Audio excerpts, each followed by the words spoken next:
What's happening, everyone? Steve here, Cars with Steve, and today I'm going to show you everything you need to know about the uConnect system inside of the Dodge Charger.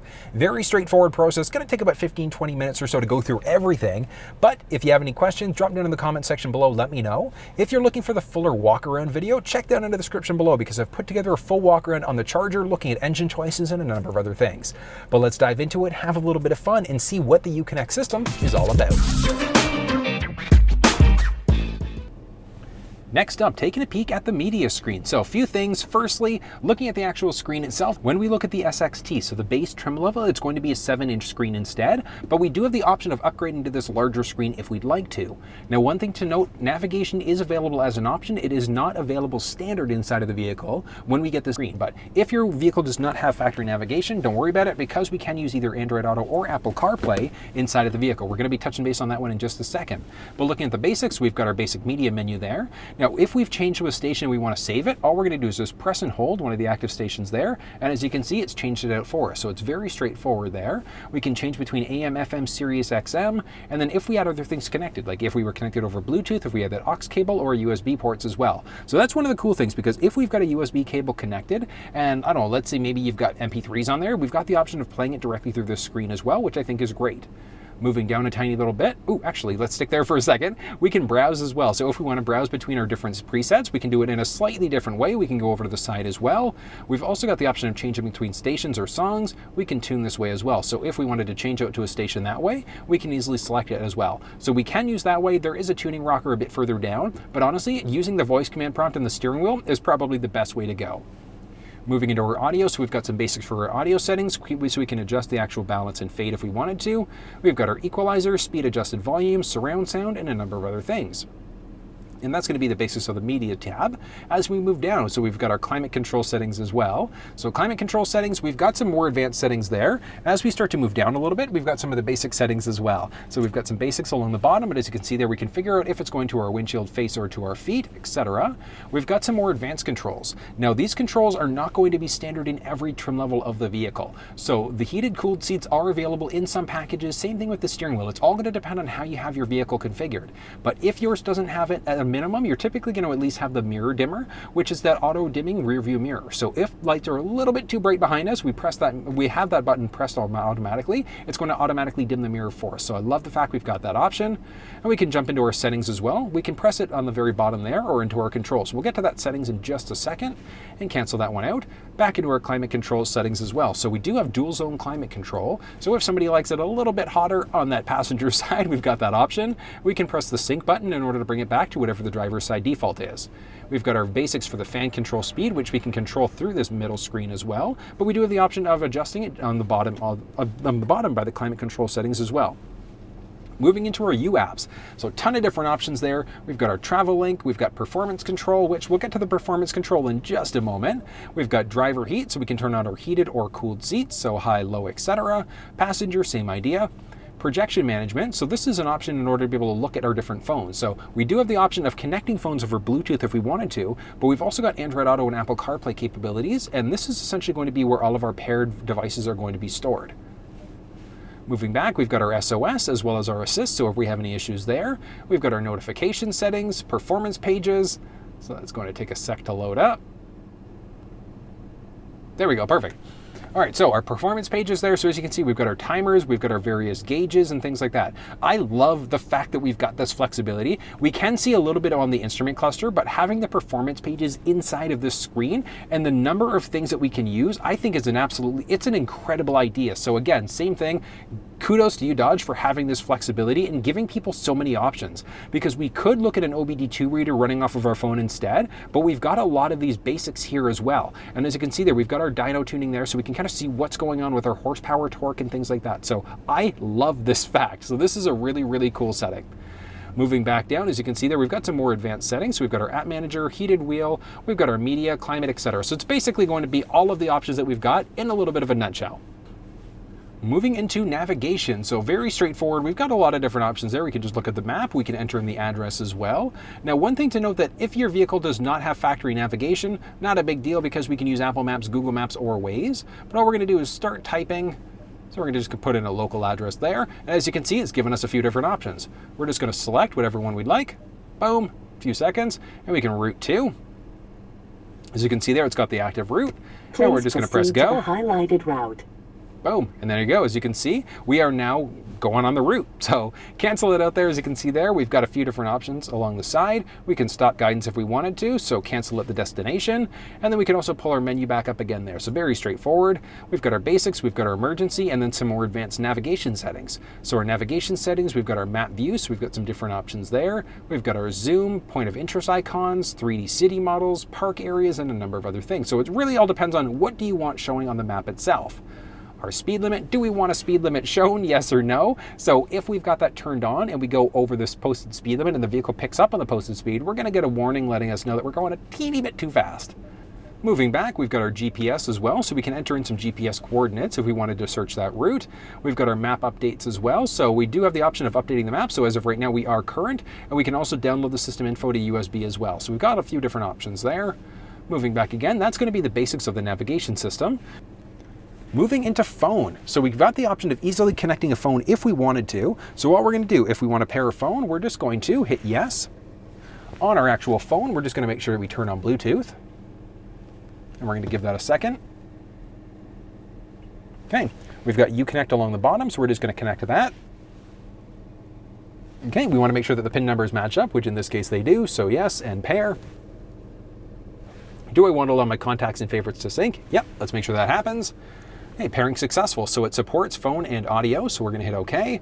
And we can also use Siri now as well. That's one of the nice things. If we're connected over Bluetooth, we can use Siri or we can use our Google Assistant by pressing the voice command prompt on the steering wheel as well. So I love that flexibility. We've got our contacts. We can have it in favorite contacts if we want to. We can look at my recents, contacts, my keypad, pairing, and a number of other things. Now, if we actually go back to media for a second, and we jump into select source. So as you can see there, we've got Bluetooth now. So we can go based off of my phone's Bluetooth audio. Moving back into my phone again, few basics. Now we do have the option of jumping into pairing. We can go into do not disturb. We can look at paired different phones, and then our projection manager. So this is where we can see different phones that are connected to the vehicle. So my phone is now there. If we ever want to remove a phone, we press that little icon, we can disconnect, or we can completely delete it. But what we're going to do, let's actually go to Projection Manager, because what we're going to do is set up Android Auto, we're going to set up Android Auto and Apple CarPlay inside of this. Because we started off on the iPhone side of things, we're going to do exactly that. So we're going to start off on iPhone. So if we take a look, we're just going to take our USB cable and plug it into any of the available USB ports. From there, we're going to take that other end of the USB cable and we're just going to plug it into our phone, and boom, let's give that a second. I'm actually going to need to unlock the phone for a second there.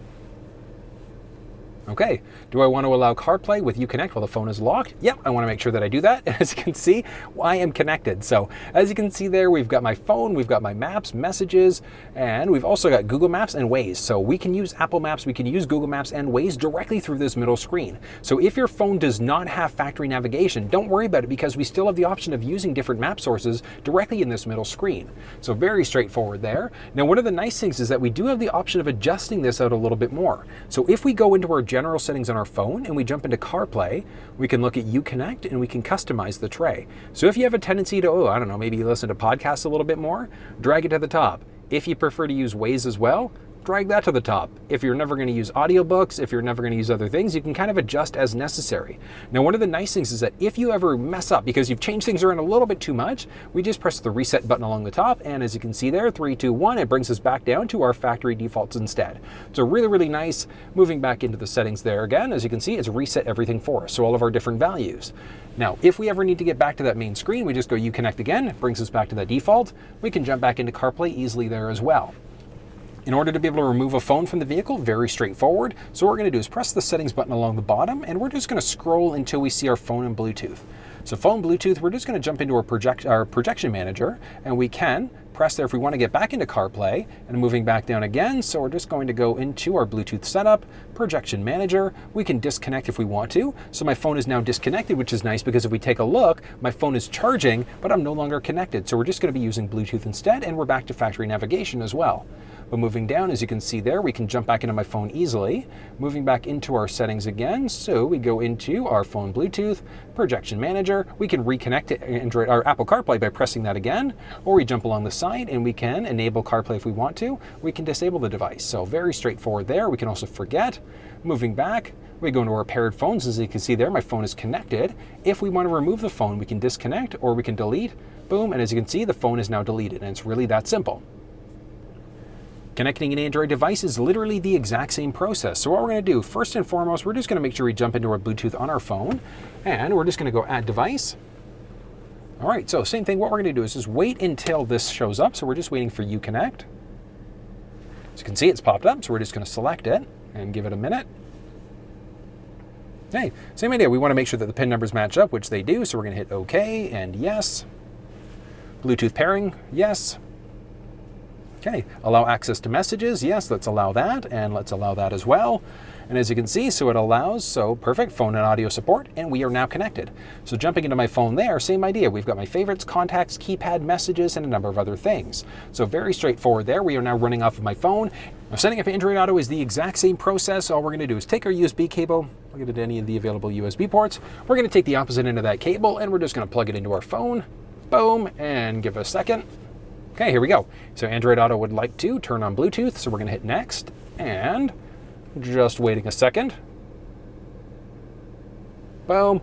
3, 2, 1, and we are fully connected. Look at this. We've got Google Maps that's available there as well. Now, certain apps do require you to be physically connected through USB, but there are a number of apps that will work directly through this middle screen as well. So jumping in, as we can see there, we can jump into our settings. We've got my phone, maps, podcasts, uConnect, again, back to our messages. So tons of different options there. Now, very similar to the Apple side of things, we do have the option of customizing the screen there as well. So what we're going to do on our phone, we're just going to search for Android Auto, and we've got either our settings or app info. So if we go into our settings there, as you can see, we can see what car is currently connected. We can look at connection help, and we can also customize the launcher. So very similar to the Apple side of things, if you have a tendency to use Maps, we can customize that if we want to. Now, one thing to note is that we do have to restart Android Auto in order for that to work. So, but it does work nicely. The same thing to the Apple side. It's just that Apple is dynamic on the fly versus this, we have to restart Android Auto in order for it to work, but not impossible. Jumping back, we've got our Google Dictation, we can use our Google Assistant, and a number of other things. So same thing, we've got wireless Android Auto if our vehicle supported it, which this one unfortunately does not yet, and we can disable Google Analytics if we wanted to. In order to be able to remove an Android device from the vehicle, we're just going to go into the settings along the bottom there, and we're just going to scroll until we see our phone and Bluetooth, and we can either go Do Not Disturb, Paired Phones, or a Projection Manager. So we go Projection Manager for a second, and as you can see, we are now connected. We can disconnect if we want to. We can hop inside. We can disable Android Auto for a second. Moving back, as you can see there, so Android Auto is currently connected. So what we need to do is actually disconnect Android Auto. So what we're going to do, literally, boom, pop this thing out, and as you can see, disconnected there. We can now forget the device if we wanted to. Into our paired phones, we're connected. So same idea on the Apple side, we can disconnect the phone if we want to, or we can delete it from that middle screen as well. So the phone is now completely deleted, and guys, it's really that simple. Next up, moving into our settings screen. So a lot of different options there. So as you can see, we've got our language, so English, Spanish, or French. We can change out our display. The beep that we're getting, it's a very subtle beep, but if that drives you nuts, you can cancel that out if you want to. We've got a few different options there as well. Moving down, we've got our display unit, so we can change out the display if we want to. So we can go there auto or manual, so we can adjust that as necessary. So a matter of preference there.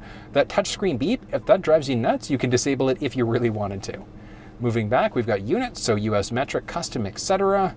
Our voice. So we've got a few different options there for the voice. So we can go brief or detailed. Our command list, if we press the voice command button on the steering wheel, this is the command list. Canceled. So we've got the option of having that never show up if we want to, and the voice response length for the computer. Clock settings, we can go between AM, PM, 12 or 24 hour mode as well. We can also set with our GPS. Moving down a bit more, we've got our camera. So we've got our camera, so our backup delay, or our park view guidelines. So if we switch the vehicle into reverse for a second, the guidelines are these guys here. So these are the lines along the side. If that drives you nuts, you can easily change that and turn that off if you wanted to.